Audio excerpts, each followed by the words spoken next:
Rabbi shrah li sadri wa yassir li amri wahlul 'uqdatam min lisani yafqahu qawli. Assalamualaikum warahmatullahi wabarakatuh. Alhamdulillah, segala puji dan syukur kepada Allah Subhanahu wa taala. Salam dan selawat kepada Nabi junjungan kita Nabi Muhammad sallallahu alaihi wasallam.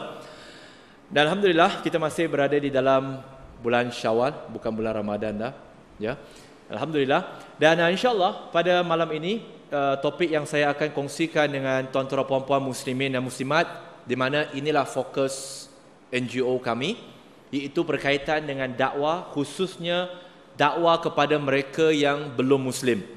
Dan topik yang kami pilih pada malam ini adalah berkaitan dengan jenis-jenis dakwah.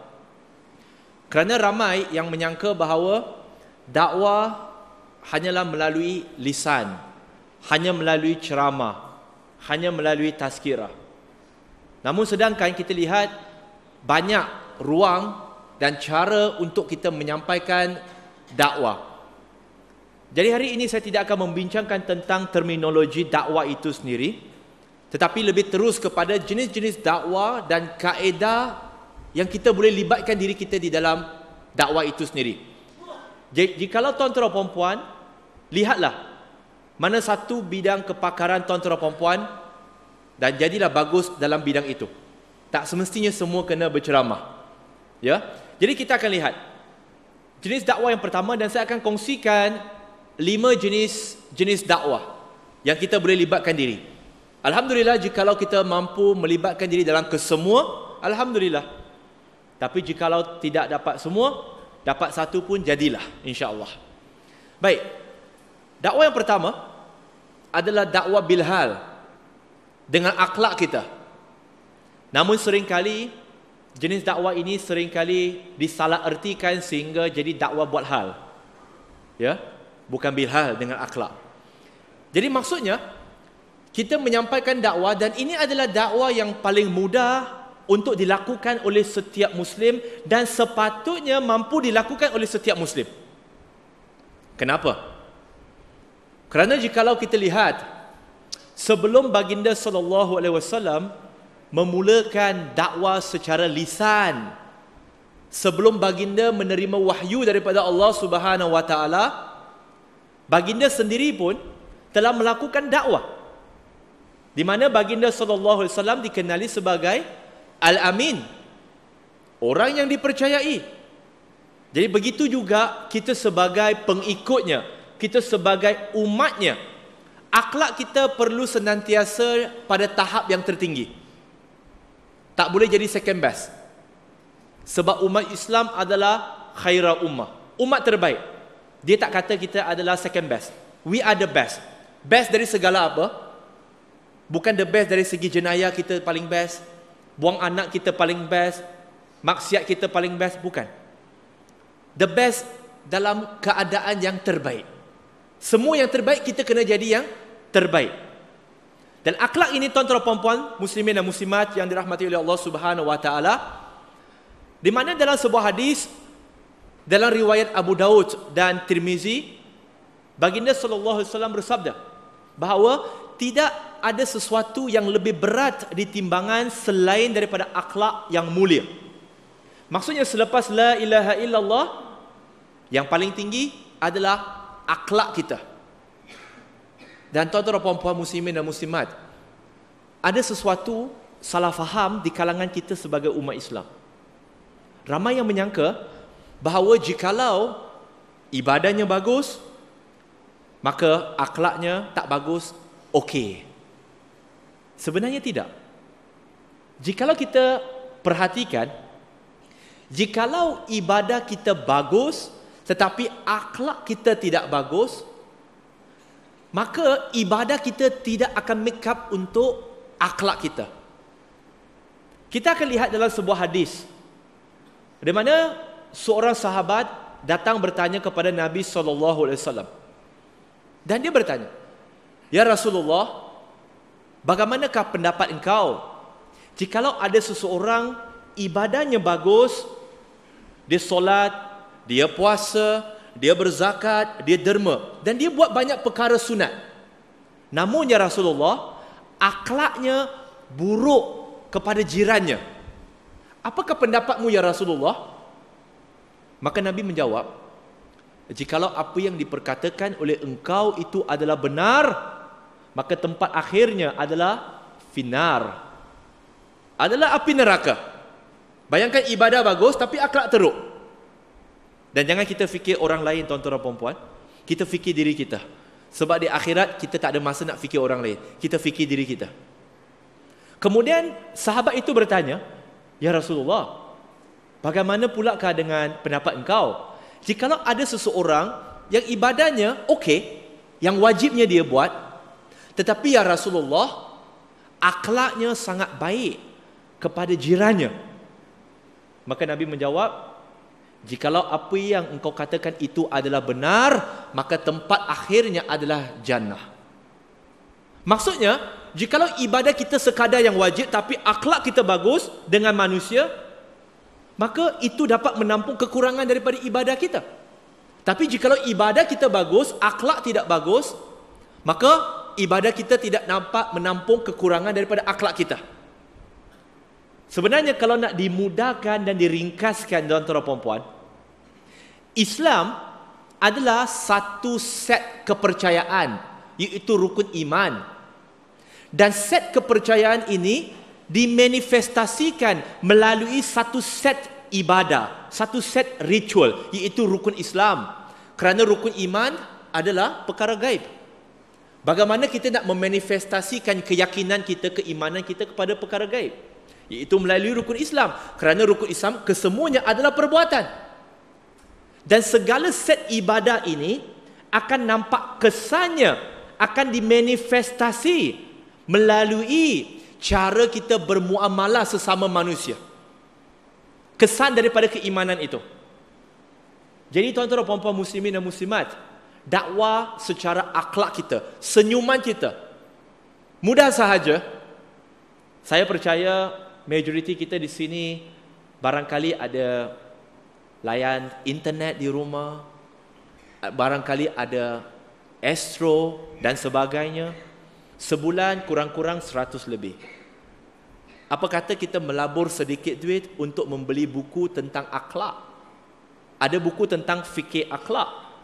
Ada buku yang dikarang oleh Al-Imam Al-Bukhari rahimahullah, Al-Adabu Mufrad, tentang akhlak Nabi SAW.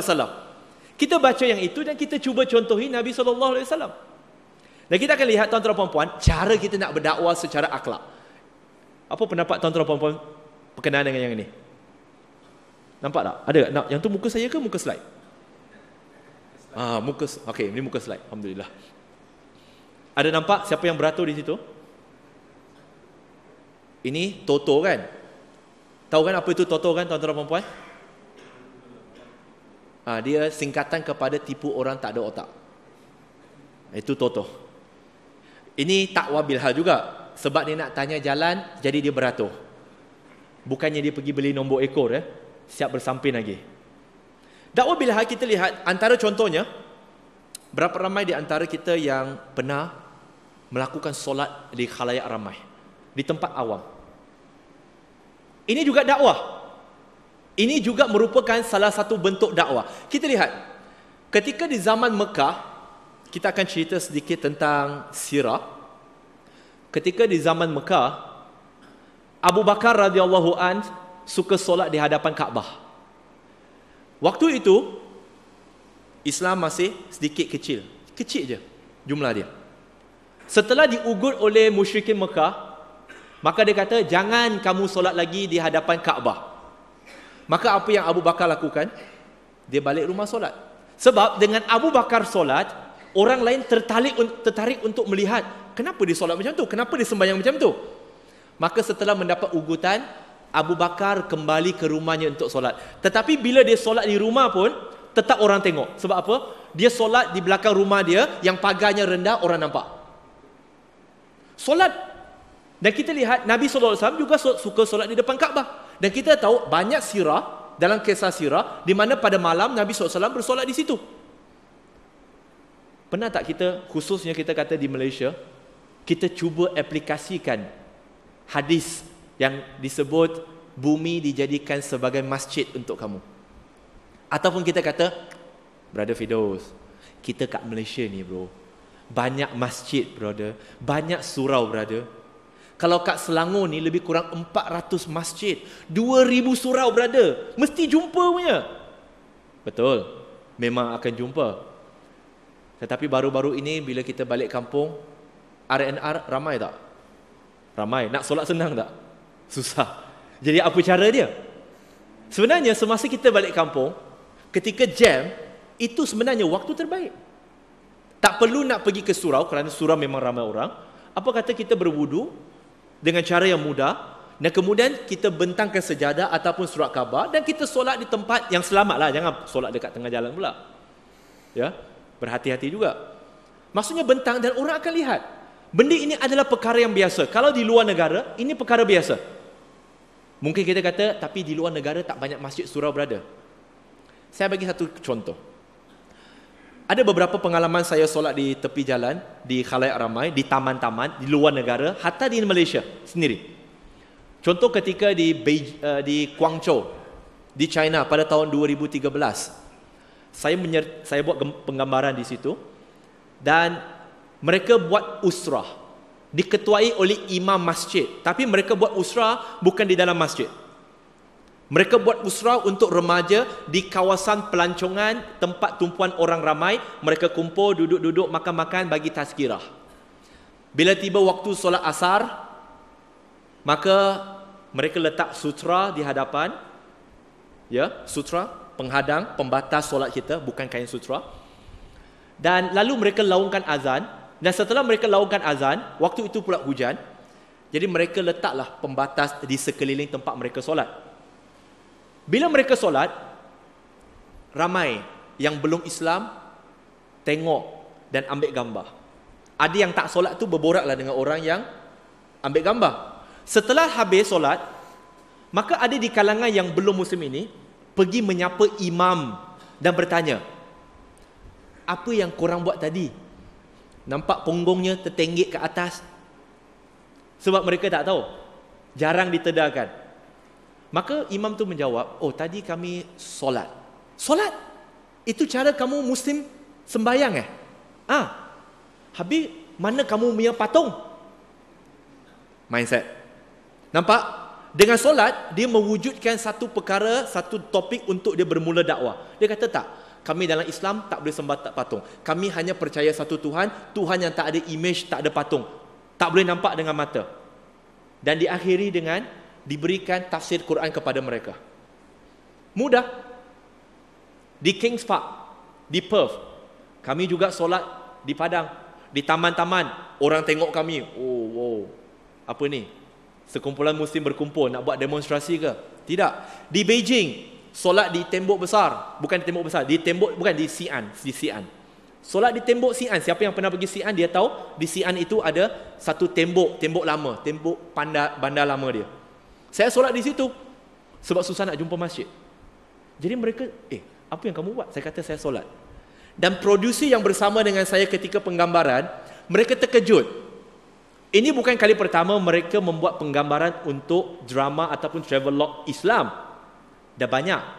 Tapi first time mereka bersama dengan seorang pengacara yang solat tepi jalan. Sebab pengacara sebelum ini yang Muslim, mereka kena cari surau dan masjid. Bila dengan saya, dia kata, kenapa kamu berbeza? Saya kata, apa beza? Dia kata, kami punya pengacara yang dulu-dulu kami bawa pergi Spanyol, kami bawa pergi Thailand, ini negara-negara bukan Islam, mereka mesti mau cari masjid, mesti mau cari surau. Tapi you tahulah negara Eropah, negara bukan Islam, mana nak jumpa masjid dan surau, banyak susah. Tapi you tepi jalan boleh solat, itu macam boleh solat, orang lain tak berani buat. Saya kata, hadis Nabi sebut bahawa bumi ini dijadikan masjid. Yang penting saya tutup aurat, saya ada sejadah, tak ada sejadah saya letak pelapik, saya boleh solat di mana jua selagi dia bersih. Itu macam apa? Kalau itu macam banyak senang. Saya kata Islam memang senang. Saya tak perlu berdakwah, tetapi dia yang bertanya.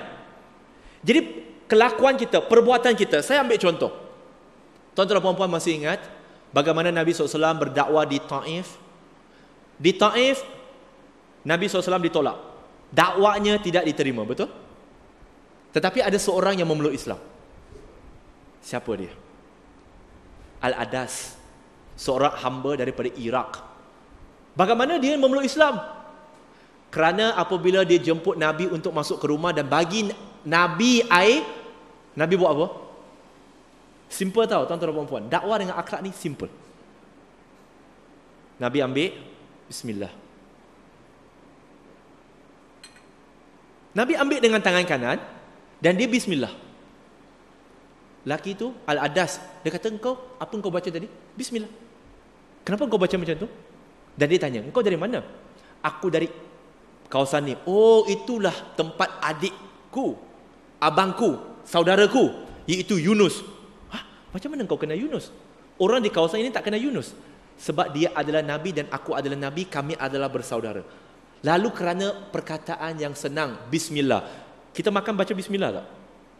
Ataupun masa buka puasa lapar sangat, bismillah pun tak sempat, telan je. Simple tau tuan-tuan dan puan-puan. Dan kadang-kadang kita lebih suka tangan kiri, kemudian letak macam ni. Nabi kata, makanlah dan minumlah dengan tangan kanan kamu, bukan tangan kiri. Benda kecil tau, tapi orang akan perasan, kenapa engkau suka? Walaupun tangan kau kotor, engkau sanggup pegang. Maka kita jawab, saya lebih rela mengotori cawan ini daripada mengotori sunnah Nabi SAW. Cawan dah kotor, boleh cuci balik. Tapi lebih baik ikut sunnah. Dakwah yang simple.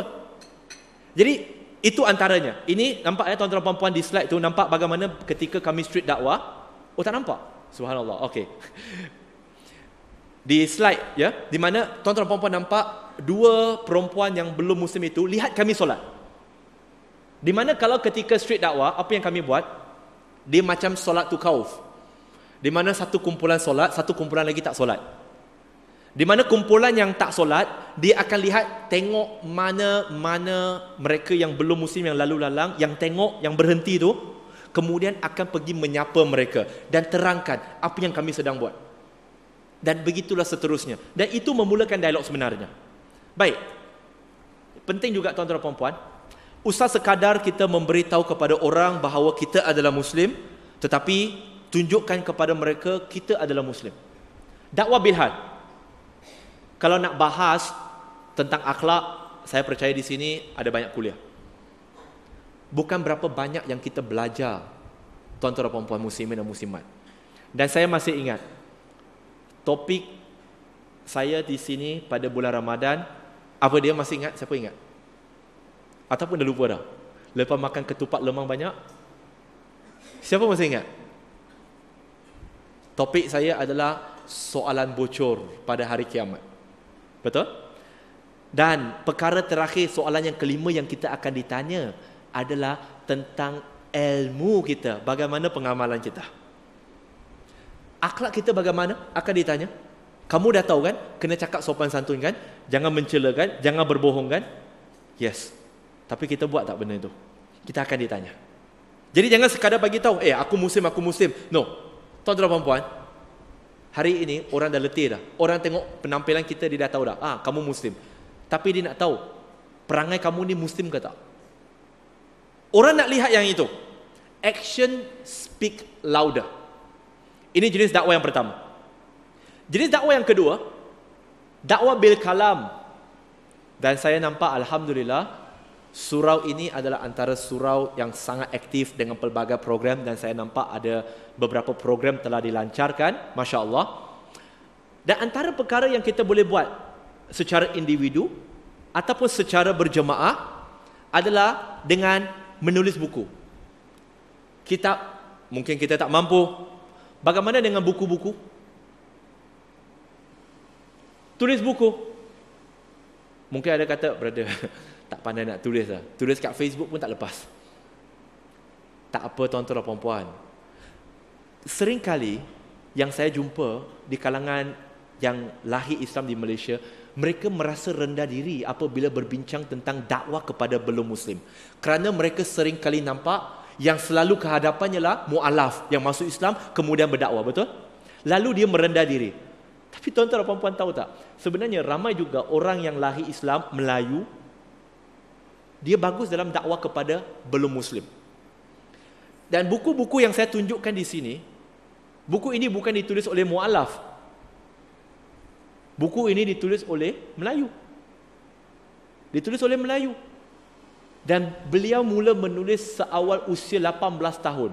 Buku perbandingan agama. Travel pergi Pakistan, pergi Iran, pergi macam-macam negara, semata-mata nak menulis buku. Sekarang usia baru 24 tahun. Dah siap 6 buku, satu lagi belum dicetak, dan 3-4 lagi dalam pipeline. So menjelang usia 24 tahun, dia dah hampir 10 buku. Dan penulisnya ada bersama dengan kita hari ini. Dia adalah eksekutif dakwah di MRM. Di mana jika tuan-tuan dan puan-puan mengikuti Facebook kami ada satu bahagian department, iaitu bahagian R&D, Research and Development Team MRM. Dan tuan-tuan dan puan-puan, ini buku-buku karangan beliau. Yang sini ada 5, yang kami ada 2 saja. Jadi boleh tulis buku dan diedarkan dan dibaca untuk jadikan metod untuk kita berdakwah kepada mereka yang belum Muslim. Dan saya beranggapan saya tak perlu membincangkan tentang hukum berdakwah. Kerana ini bukan kali pertama saya di sini, dan tuan-tuan dan puan-puan tahu bahawa semua yang bersyahadah la ilaha illallah Muhammadar Rasulullah, dia wajib sampaikan walaupun satu ayat. Walaupun satu ayat. Kita dah tahu berapa ayat dah. Itu juga akan ditanya. Dan risalah dakwah dengan kalam, mungkin tuan-tuan dan puan-puan tak pandai menulis, no problem. Apa yang saya sebut di sini, 5 jenis dakwah, ini baru dakwah yang kedua, jenis yang kedua. Semuanya alhamdulillah kami di MRM kami lakukan semuanya. Dan sebagai contoh, bagi mereka yang dah terbiasa dengan kuliah saya, pasti akan tahu kami akan menyediakan booth di belakang untuk tuan-tuan dan puan-puan ambil bahan dakwah percuma. Kami print dan kami terjemahkan. Tetapi malangnya tuan-tuan dan puan-puan, dakwah bil kalam ini ramai yang melahirkan hasrat saya nak membantu. Tapi bila dihubungi untuk bantu terjemahan, bantu ini, bantu itu, semua cabut diri. Bukan sebuah lah, majoriti cabut diri. Satu risalah yang dalam 2 minggu boleh terjemah, risalah macam ni saja pendek, boleh dalam 2 minggu, maksimum sebulan. 3-6 bulan pun tak siap. Walaupun dengan nama sukarela, dia kata saya buat sukarela bukan dibayar. Tapi dia lupa, dia buat ini Allah bayar dia. Bayangkan kalau kita bantu penterjemahan dan ada orang mendapat hidayah daripada penterjemahan kita, bagaimana pahala tu? Ramai tak nampak benda itu, dia hanya nampak duit ringgit dan sen saja. Semua ini tuan-tuan dan puan-puan kami beri percuma. Yang tuan-tuan dan puan-puan boleh ambil di belakang nanti. Ya. Jadi bagaimana nak edarkan ini? Saya bagi tips ya. InsyaAllah saya bagi tips. Di luar ni saya nampak ada beberapa kedai mini market. Jikalau ada kawan-kawan, ada jiran-jiran yang belum Islam, ambil risalah ini, kalau mini market, pergi kepada mereka dan kata, Mutu, biasa pergi kedai mini market, siapa bos? Kita ke mereka? Kita lah kan? So mereka panggil kita bos. So bos kena dengar cakap kuli ke kuli kena dengar cakap bos? Kuli kena dengar cakap bos. So sekarang kita bos. So kita cakap dengan Mutu, sini section 8 you tengok banyak customer Melayu punya, Muslim. You tahu macam mana nak tarik perhatian Muslim You kalau you faham sikit-sikit pasal Islam you boleh cerita sama dia orang, you ada itu rapport mereka support you banyak baiknya. So you ambil ini satu, you baca, lepas you baca you tak ada faham, you tanya saya. Kalau tak cukup, saya ada lagi. Jangan sekaligus bagi dia 20 jenis Jangan. Ambil satu persatu, bagi kepada dia. Nah, ini. Okey, Mutu, apa tujuan hidup kita? You tahu tak? Tak apa. You tahu pun tak apa, you tak tahu pun tak apa. Ini saya share perspektif Islam, apa tujuan hidup? What is purpose of life? Bagi kepada dia. Letak. Lepas 2-3 hari pergi, Mutu, sudah habis baca tak? Saya sudah letak mana pun tak tahu. Tak apa, saya kasih lagi. Dia macam main daun teruk tahu daun teruk. Astaghfirullahaladzim. Tahu tuan-tuan dan puan-puan? Ni pernah main pakau ni? Tak tapi tahulah. Bagi satu persatu. Jangan bagi sekaligus. Itu cara kita nak mulakan.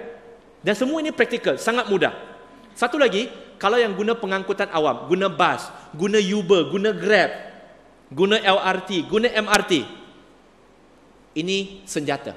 Letak dalam beg, bawa ke mana-mana. Kalau naik Uber, naik Grab, kita bos, pemandu kat sebelah.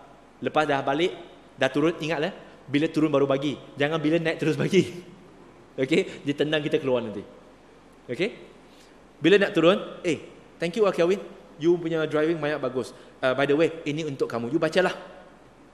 Letak dekat bagi dia, dia mesti cakap thank you Mia. Dia tak takut ke kita letak rating dekat Grab, dekat Uber, dia kosong. Dia takut offend kita juga, kita bos. Bagi kepada dia. Kalau dekat LRT, dekat MRT, kita ambil ini, bila nak turun, jangan buang ke lantai. Letak dekat tempat duduk. Bila letak dekat tempat duduk, orang akan duduk tak dekat kerusi tu? Dia akan duduk. Tapi sebelum dia duduk, dia nampak benda ni kan? Sama ada orang tu memang buta, dia akan terus duduk. Kalau dia nampak, biasanya dia akan ambil, dan bila dia ambil, ada tak kemungkinan yang dia akan baca? Ada. So why not? Do it. Kos untuk cetak ini beberapa sen. Belas-belas sen lah. Tapi tak apa, belas-belas sen kita boleh labur, no problem. Ini investment. Kita tak kata ini pengorbanan, investment. Kita ada return. Sebab usaha dah dibuat. Orang tu baca tak baca, dan kalau dia baca, dia memeluk Islam ke tak, none of our business. Tapi bayangkan tuan-tuan dan puan, yang ini kita naik pukul, LRT start pukul berapa? 6 pagi ya? Bayangkan kita naik yang paling awal 6 pagi, dan kemudian sampai tengah malam pun masih ada di situ. Barangkali dah berapa orang dah. Tanpa kita duduk dalam LRT, dah berapa banyak dah kita berdakwah kepada orang? Without us being there. Dan alhamdulillah, berita baik juga, saya tak berbincang dengan Nazir lagi. Kami ada bawa satu dakwah kios yang kami custom made. Kami custom made untuk diletakkan di tempat-tempat strategik, di masjid dan di surau, di kafe, di klinik, di hotel dan sebagainya. Dan kami nak berikan satu dakwah kios kepada surau Ar-Rahmah supaya memudahkan jemaah-jemaah di sini datang, dia dapat bahan dakwah percuma. Semuanya kami support dengan Quran, dengan pamphlet, semua percuma. Tak ada cost. Nanti bila refurbish balik pun, kami bagi balik. Kami bagi semua. Tak ada cost. Kami invest, insya-Allah. Okey, nanti saya akan bincang. Kalau terima, alhamdulillah. Tak terima pun, harap-harap terimalah. Bukan tak ada orang nak. First phase kami cadang nak lancarkan lebih kurang 100 unit dakwah kios ini. Dan ada beberapa restoran dah start minta. Dan kami dah hantar 2 dah dekat Singapura. Sebab mereka datang ke KL masa majlis iftar kami dan mereka nampak dia nak terus. Okey, kami hantar ke Singapura. Kami bayar. No problem.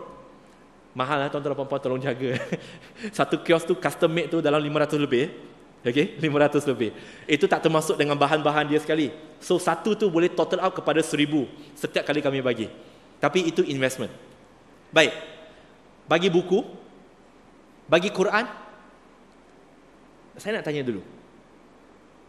Setiap kali saya datang sini, jarang sekali Quran yang kami beri secara percuma ini habis. Kenapa ya? Percuma tau. Kalau percuma untuk dia mesti ambil. Tapi sebab percuma ni dia kena bagi ke orang, dia tak ambil. Ini percuma. Kami print, belakang tu ada kontak. Yang tuan-tuan dan puan-puan perlu lakukan adalah ambil dan edarkan sebagai hadiah kepada kawan yang belum Muslim. Ada bahasa Cina. Cantik Cina suka warna merah. Semua ni ada logo kami. Kalau tuan-tuan dan puan-puan tak tahu menjawab soalan, no problem. Cakap, ini buku saya bagi you. You baca, you tak faham? Jangan tanya sama saya, call dia orang. Tuan-tuan dan puan-puan, we make your job easy. So sama-sama kita kerjasama, kita buat sesuatu. Semua ni ada, insya-Allah. Kat belakang nanti tuan-tuan dan puan-puan boleh ambil. Itu dakwah bil kalam. Dakwah bil mal, masya-Allah. Saya dah nampak di sini ada zon utara, zon selatan, masya-Allah. Dan setiap zon-zon menziarahi anak karya. Masya-Allah. Dakwah bil mal dengan amal kebajikan. Tak payah pergi jauh. Dekat-dekat sini saja. Contoh, gelandangan. Di section 8 ni ada gelandangan tak tuan-tuan dan puan-puan? Ada. Secara jujurnya, kami pernah buat gelandangan. Pernah buat. Tapi sekarang dah tak buat. Mungkin ada yang tanya, Kenapa dah tak buat brother? Salah satu sebab, saya bagi dua sebab. Satu sebabnya ialah, sebenarnya ramai gelandangan itu, saya kata majoriti ya, bukan kata semua. Ramai majoriti daripada gelandangan itu, dia sebenarnya bukan miskin tapi malas. Majoriti. Sebab bila bagi makanan, bayangkan tuan-tuan dan puan-puan, ini akan bawa kepada isu yang kedua. Bila bagi makanan, mereka akan tanya, hari ini apa makanan ya? Oh, hari ini kami bagi chicken pie. Chicken pie. Tadi orang tu datang bawa KFC. Di mana? Tuan-tuan dan puan-puan baca Metro tak? Seminggu, 2 minggu lepas. Di mana di Masjid Negara, banyak sangat makanan dibuang oleh gelandangan di pekarangan Masjid Negara. Sebab ini bawa isu kedua. Sebab terlalu banyak NGO terlibat dalam gelandangan. Dan masalahnya dia bukan ramai yang terlibat. Masalahnya ialah mereka enggan bekerja sama. Pernah kami cadangkan, apa kata sekarang ni banyak NGO buat kan? Apa kata korang buat hari Isnin, korang buat Selasa, Rabu, Khamis, Jumaat, Sabtu, Ahad? Tak mau. Tak mau tu no problem. Masalahnya ialah semua nak pergi hotspot yang sama. So grup kat situ, dia bukan mati kebuluran, dia mati kekenyangan. Memilih. Dan kami pernah terlibat. Barangkali tuan-tuan dan puan-puan kenal sahabat saya, Syed Azmi. Dulu dia antara orang yang sangat rajin buat gelandangan, tapi hari ini dia tak buat. Kenapa?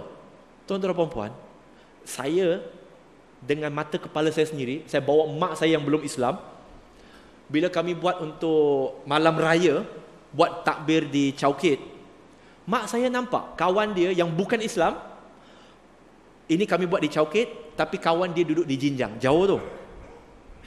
Dia sanggup pakai tudung, pergi beratur untuk ambil makanan dengan ambil kuih, ambil lemang. Mak saya kata, dia ni kaya, dia naik Wios. Apa saya datang sini makan? Naik Wios. Tuan-tuan dan puan-puan, bagus gelandangan, kita kata tak, bukan kata tak bagus. Cuma kaedah pelaksanaannya. Semua nak fokus gelandangan, bagus. Sebab easy job.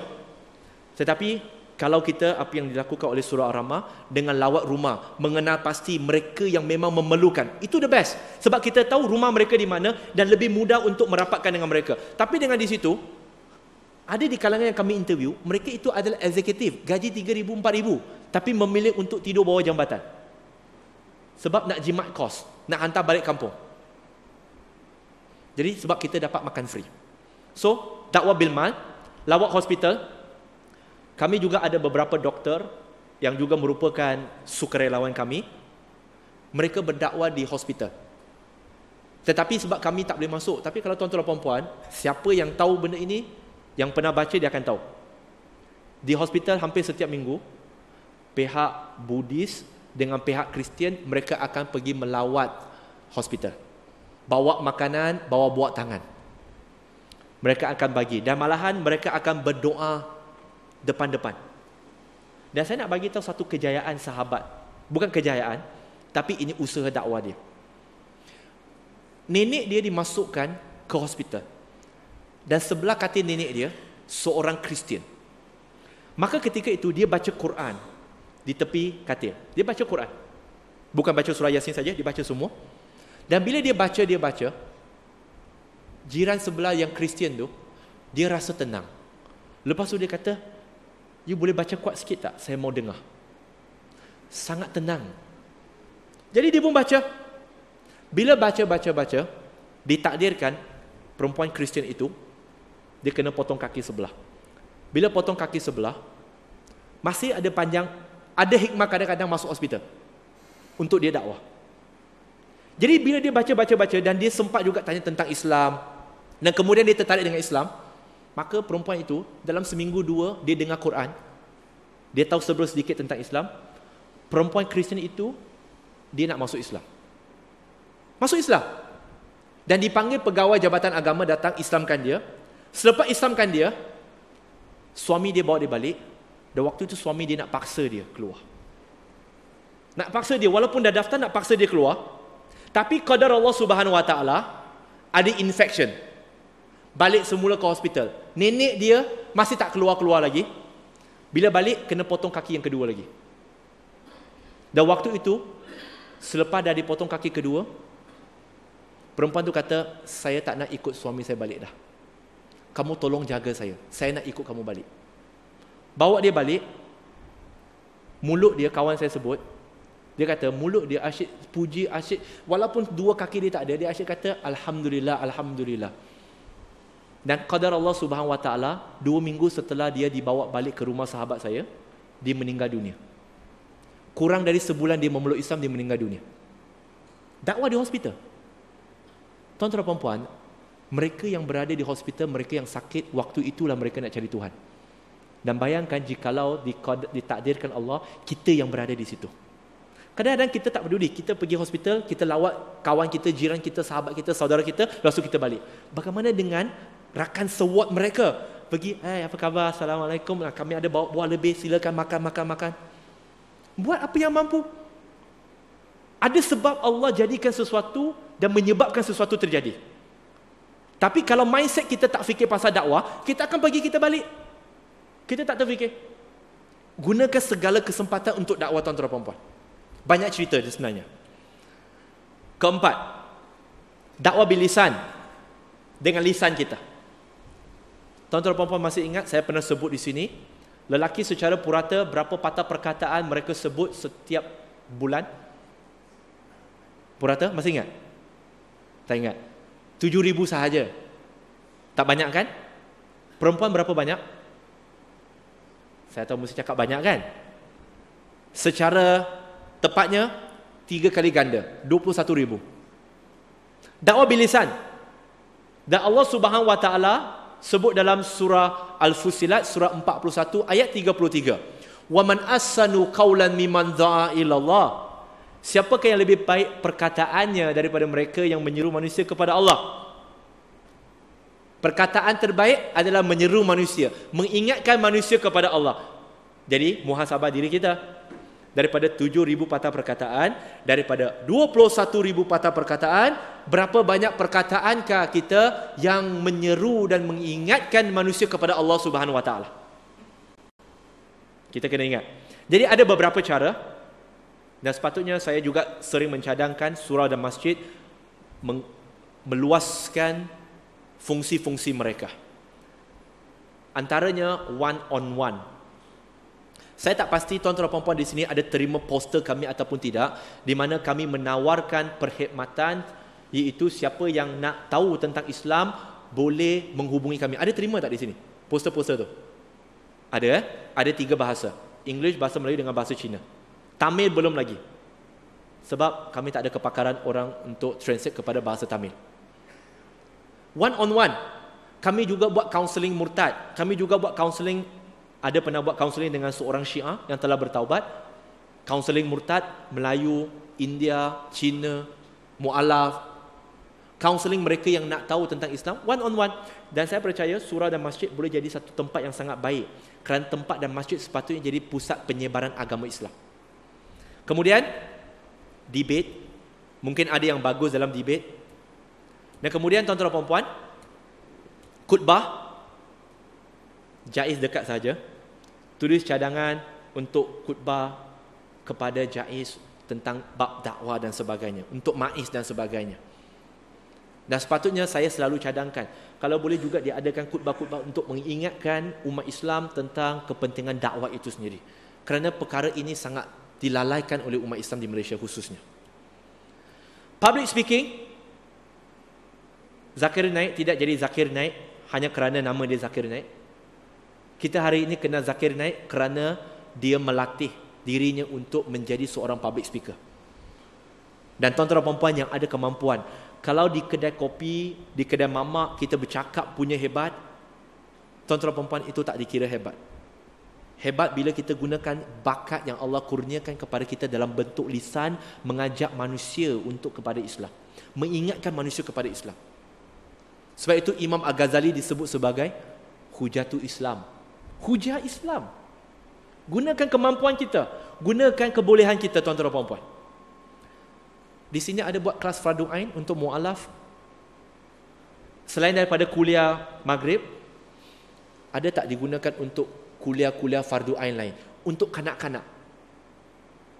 Tuan-tuan dan puan-puan, salah satu cara untuk menarik minat anak muda, saya dah pernah sebut dah selama ini, sebelum ini pun, iaitu buat program untuk kanak-kanak.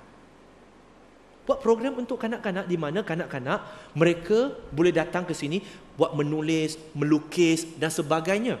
Biarkan mereka dekat dengan masjid dan surau. Buat program mingguan. Hari Ahad di church, ini saya sebut di church, mereka ada ruang khas untuk kanak-kanak bermain ketika ibu bapa mereka mendengar khutbah hari Ahad.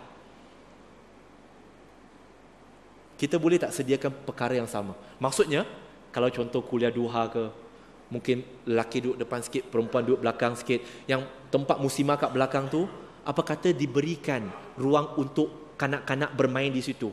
Ada orang in charge untuk ajar mereka. Bayangkan mereka inilah yang akan jadi wakil kita nanti. Mereka inilah yang akan mandikan jenazah kita nanti. Kita kena dekatkan mereka. Kalau tidak, mereka asyik kat rumah tengok kartun je. Okey? Street dakwah. Ini topik yang berlainan, tetapi itu antara cara dakwah bil lisan. Dan tuan-tuan dan puan-puan, yang ini saya nak tunjuk ialah serba sedikit dakwah bil lisan yang kami lakukan di Uganda pada tahun lepas. Dan tuan-tuan dan puan-puan boleh lihat, bukan puluhan, bukan ratusan yang hadir ke debat kami di Uganda pada tahun lepas, dalam jumlah beribu-ribu manusia. Mereka duduk beralaskan sejadah, beralaskan pasir, beralaskan rumput. Tak ada aircon, tak ada lampu, tak ada kipas. Tuan-tuan dan puan-puan boleh tengok cara mereka bertakbir, sambutan mereka kepada dakwah kami di Uganda.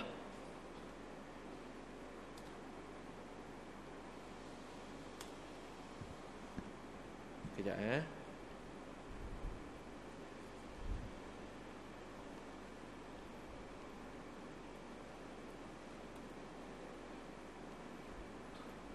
Saya perlu play sekejap.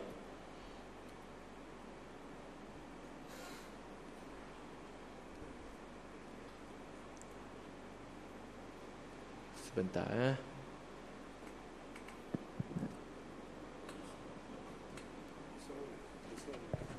Sekejap, saya tak dapat lihat.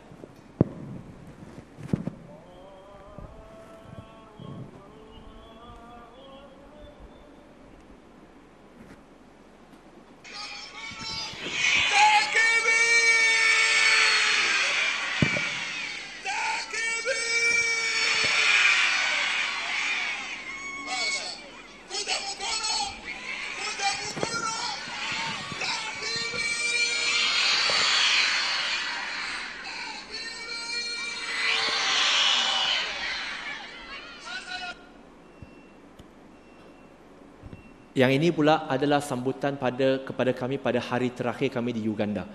Macam bintang filem. Tapi tuan-tuan dan puan-puan boleh merasakan ramah mesra mereka. Kerana Uganda, mereka telah terpilih sebagai negara paling friendly di Afrika.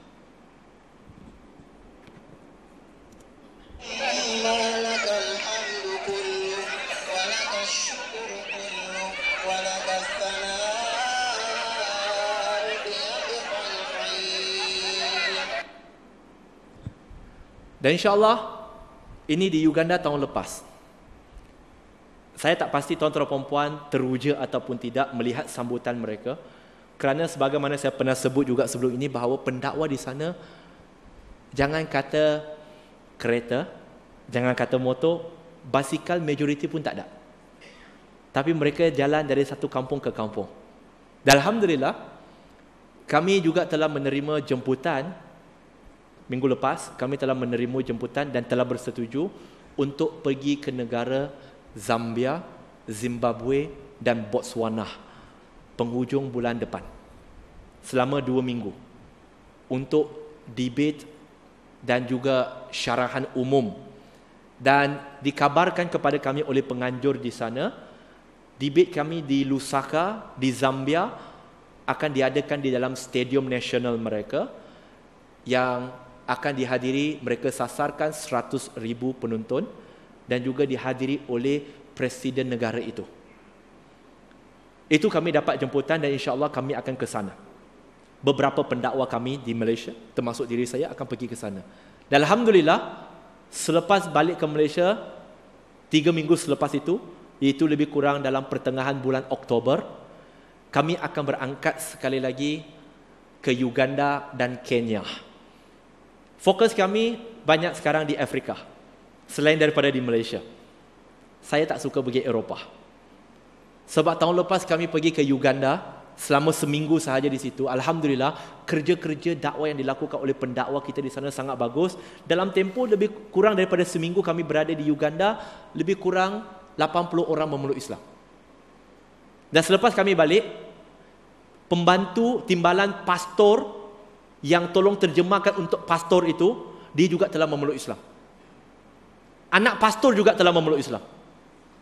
So dakwah di situ, dan tuan-tuan dan puan-puan, jangan ingat kami kaya. Bukan mereka sponsor. Mereka, tugas mereka hanya jemput kami. Duit tiket kapal terbang kami bayar sendiri. Sampai sana, penginapan kami kena bayar, sound system kami kena bayar. So jangan ingat kami kat sana dibentangkan permaidani merah tau. Tak ada. Kami hanya dibekalkan untuk 7 orang, kami hanya dibekalkan 1 bodyguard saja. So waktu kena serang, siapa dia nak jaga? Tapi itu part and parcel untuk kita dakwah kalau nak pergi luar negara. Kami tak mencari jalan selesa, duduk di masjid untuk berdakwah saja.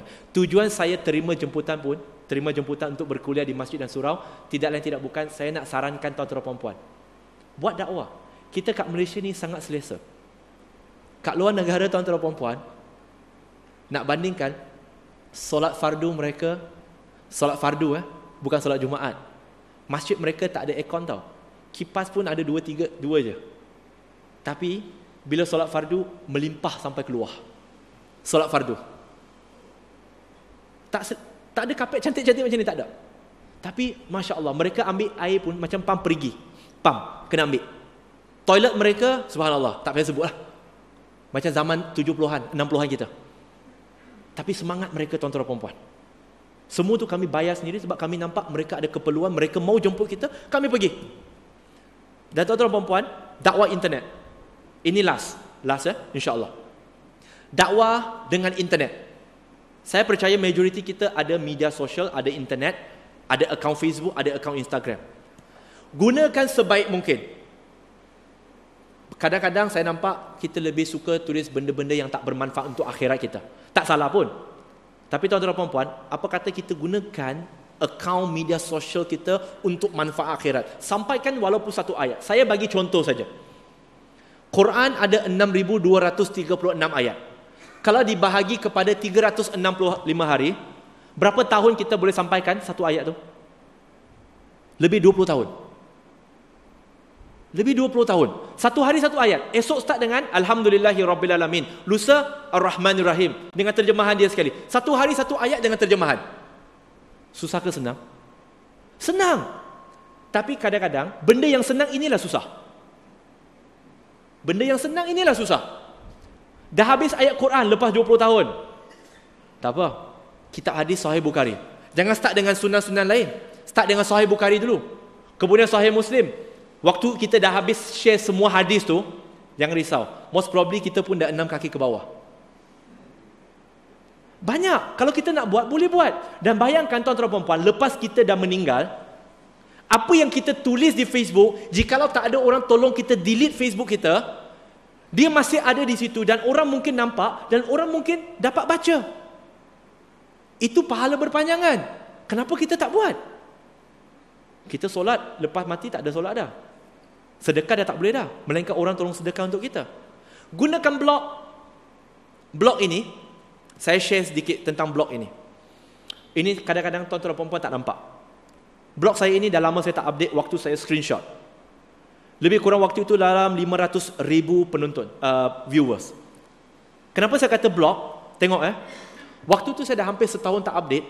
Tapi setiap bulan ada lebih kurang 4,500 orang berkunjung ke blog saya dan baca. Ini bermaksud, waktu saya tidur, saya juga sedang berdakwah. Orang datang masuk.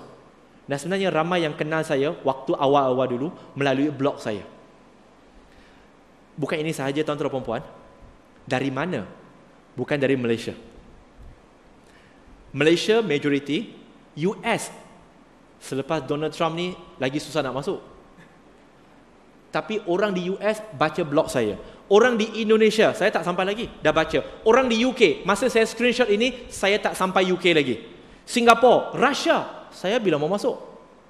Tak sampai. Germany, Ukraine, India, Australia. Tuan-tuan dan puan, jangan pandang rendah kemampuan internet. Dan ini, jikalau kita ikhlas, bayangkan inilah crowd kita, seluruh dunia, tanpa batasan. Dan social messenger sekarang ni banyak, WhatsApp, Telegram dan sebagainya. Tuan-tuan dan puan, pernah guna tak? Okey, semua saya percaya ada WhatsApp, betul? InsyaAllah ada. Pernah guna tak broadcast message? Tahu tak ada function broadcast message? Mungkin ada yang tahu, mungkin yang tak tahu. Yang majoriti kita tahu adalah ada group WhatsApp, betul? Group WhatsApp tu lain. Kalau tuan-tuan dan puan sekarang ada WhatsApp, tuan-tuan dan puan pergi buka WhatsApp, kemudian tekan bahagian atas setting, dia ada web WhatsApp, create new group dengan broadcast message. Broadcast message itu, tuan-tuan dan puan tekan broadcast message, kemudian masukkan maksimum 256 orang di dalam grup, di dalam broadcast message ini. Namakan grup itu, mungkin grup Acong, grup Abing, grup apa-apalah, tak kisah. Setiap kali tuan-tuan dan puan hantar message ke dalam broadcast grup ini, setiap individu dalam 256 itu akan terima, tetapi bila mereka reply, mereka tidak reply dalam grup, sebab itu bukan grup, mereka akan reply kepada tuan-tuan dan puan secara individu. Saya ada 3 grup. Satu grup saya adalah Not Yet Muslim Group 1, Not Yet Muslim Group 2 dengan Reward Group. Setiap kali bila saya rasa, janganlah selalu share, jangan satu hari sampai 5-6 kali spam orang. Kadang-kadang saya 2-3 hari saya hantar satu message yang padu, yang padat. Saya sekali hantar kepada 3 grup, maksimum 700 orang. Ada feedback, ada yang tak ada feedback, no problem. Bukan feedback yang saya nak, yang penting saya dah sampaikan message kepada dia. Tujuan utama tuan-tuan dan puan kita buat dakwah, orang feedback tak feedback, none of our business. Kalau dia tak feedback, no problem. Di akhirat, dia tak ada hujah kata, kita tak sampaikan kepada dia, I have done my best. Sebab nak jumpa 700 orang senang lah. Nak buat kenduri pun susah, tuan-tuan dan puan. Tapi sekali tekan, 700 lebih orang, 800. Tak termasuk lagi Facebook, Twitter, Instagram lagi, tuan-tuan dan puan. Bayangkan beribu-ribu manusia kita dapat berdakwah. Hari ini saya tak buat Facebook Live saja. Biasanya kalau saya buat Facebook Live, crowd di sini mungkin 200 orang. Tapi kalau saya buat Facebook Live, insyaAllah 3-5 ribu minimum view. Maksudnya yang tengok melalui Facebook Live lagi banyak. Tujuannya ialah nak dakwah. Dan lastly, tuan-tuan dan puan, menangkan tuan-tuan dan puan majority pun dah tahu yang kami akan lancarkan online Islamic TV kami. Saya tunjukkan, tuan-tuan dan puan adalah grup pertama yang saya tunjukkan official trailer kami. Tak ada di-upload di internet lagi. Ini hangat dari microwave lagi. Baru siap. Baru siap. Setelah sebulan dia buat, baru siap. Okay? I also want to speak tonight directly to Muslims throughout the world. The terrorists Muslims believe that humans deserve to die. Donald J. Trump is calling for a total and complete shutdown of Muslims entering the United States. In the last 2 years, dozens this year alone. You put together access to guns, which we're notorious for in this country. I am not afraid to stand alone.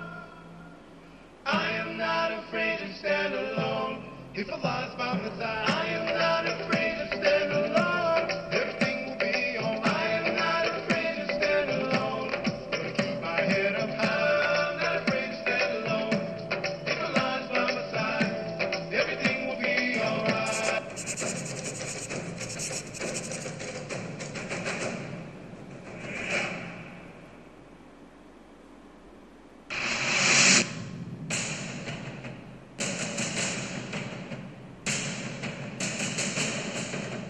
Because of dakwah, we Muslim used to rule 2/3 of the world. We Muslim used to rule Andalusia for 800 years. We Muslim used to rule India for 1,000 years. Assalamu alaikum, peace be with you. Wa alaikum assalam wa rahmatullah. Even right now, many people, when you say religion, a lot of people want to tune out. They already have that mindset where they're bad people, they're terrorists. So I'm Muslim, I wear the hijab, I pray, I fast. Doesn't make me a terrorist. La ilaha illallah, la ilaha illallah, la ilaha illallah, ma lana rabbun siwa. Maka bangunlah dari mimpi hidup sempurna di dunia. Jalani hari-harimu apa adanya dengan sabar, syukur, dan sehebat-hebat ikhtiar. When I wake up in the morning, I remember Allah. In the middle of the night, I remember Allah. Before I go to school, I remember Allah.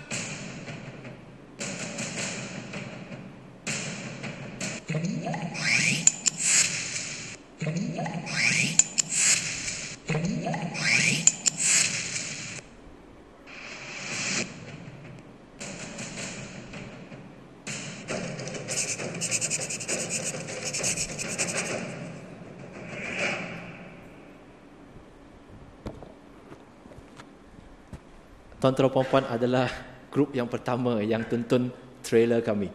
Ini adalah trailer promotion. Di mana kenapa kami tubuhkan AS TV, kami kata dakwah bil internet.